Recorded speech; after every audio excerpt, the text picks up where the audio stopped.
याद रखो, ध्यान जहां जाता है जीवन वैसा ही बन जाता है। अगर ध्यान फूल पर है तो तुम्हारे भीतर खुशबू आएगी। अगर ध्यान कांटे पर है तो तुम्हारे भीतर चुभन पैदा होगी। अगर ध्यान रोशनी पर है तो भीतर उजाला होगा।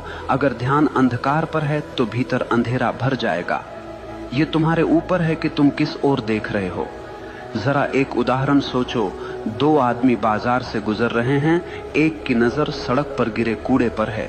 वो कहता है, देखो कैसी गंदी सड़क है, कितना बदबूदार शहर है। दूसरे की नजर सड़क के किनारे खिले फूल पर है। वो कहता है, वाह कितनी सुंदर खुशबू है, कितनी प्यारी धूप है। दोनों एक ही जगह से गुजरे, लेकिन दोनों की जिंदगी का अनुभव बिल्कुल अलग रहा। फर्क किसमें था? सिर्फ ध्यान में। जीवन में भी यही होता है। तुम्हारे चारों तरफ अच्छाई भी है, बुराई भी है, रोशनी भी है, अंधेरा भी है, प्यार भी है, नफरत भी है, लेकिन तुम्हारा ध्यान किस पर है यही तय करेगा कि तुम्हारी जिंदगी कैसी होगी।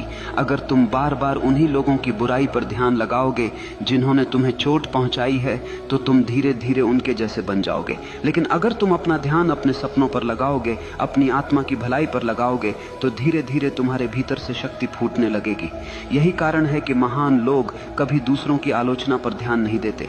वे जानते हैं कि उनका ध्यान सबसे कीमती है, और जो चीज सबसे कीमती होती है उसे बेवजह बर्बाद नहीं किया जाता। अब सोचो, अगर तुम्हारे पास एक हीरा हो तो क्या तुम उसे किसी गटर में फेंक दोगे? नहीं ना। तो फिर अपना ध्यान जो हीरे से भी कीमती है, क्यों तुम